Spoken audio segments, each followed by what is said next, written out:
কয় টাকা করে নিছো? পারিশ্রমিক তুমি কত করে নিছো এই ফ্যামিলি কার্ডের জন্য?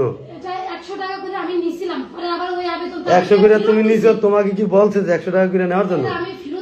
ফেরত আপনি আইছেন কেন বাজারে? ফ্যামিলি কার্ডের এই সেখানে গেছেন, যাওয়ার পরে আপনি কি ওইখানে কোনো টাকা দিচ্ছেন? কয় টাকা দিচ্ছেন? 100 টাকা দিচ্ছেন। ক্যারে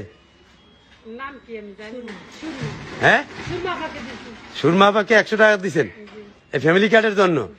আচ্ছা ঠিক আছে, আপনারা এটা এই করছেন, ভালো হয়েছে। আপনারা সত্য কথা বলার জন্য আপনাদেরকে ধন্যবাদ। কারণ ফ্যামিলি কার্ডের জন্য 1 পয়সা আপনার খরচ নাই। সরকার তারেক রহমান ঘোষণা দিচ্ছে, শোনেন নাই?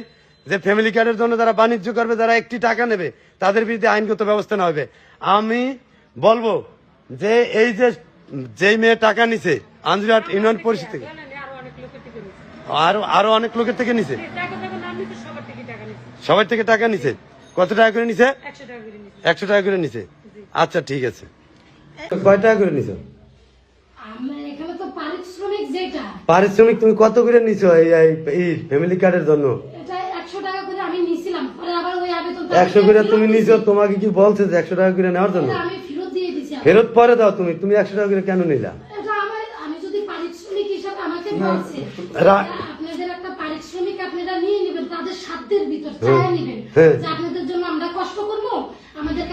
তুমি কি জানো প্রধানমন্ত্রীর নির্দেশ এই ফ্যামিলি কার্ড থেকে 1 পয়সা নেওয়ার কোনো অধিকার নাই? হ্যাঁ, তুমি 100 টাকা নিলা কেন? তুমি 100 টাকা কেন নিলা? এই যে তুমি মাত্র বললা, হ্যাঁ তুমি নিলা কেন? না না, তুমি 100 টাকা কেন নিলা?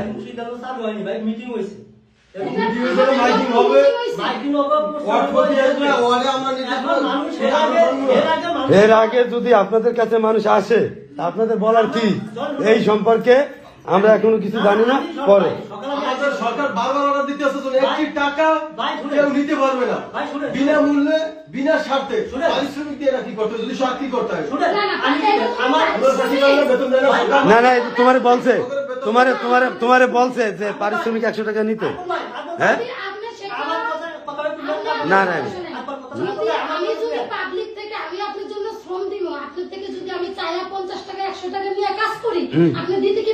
না বাদ না। তোমার তো ফ্যামিলি কার্ডের রেফারেন্স দিয়ে 100 টাকা নিতে বলে নাই। কলমিতে আসি না, এবং ফ্যামিলি কার্ড আমরা কেউ জানি না। তুমি কি বাবা পাইলা যে ফ্যামিলি কার্ড দেবে এবং টাকা নিতে আসো 100 করিয়া? এরকম 50 জন মহিলা দিছে যে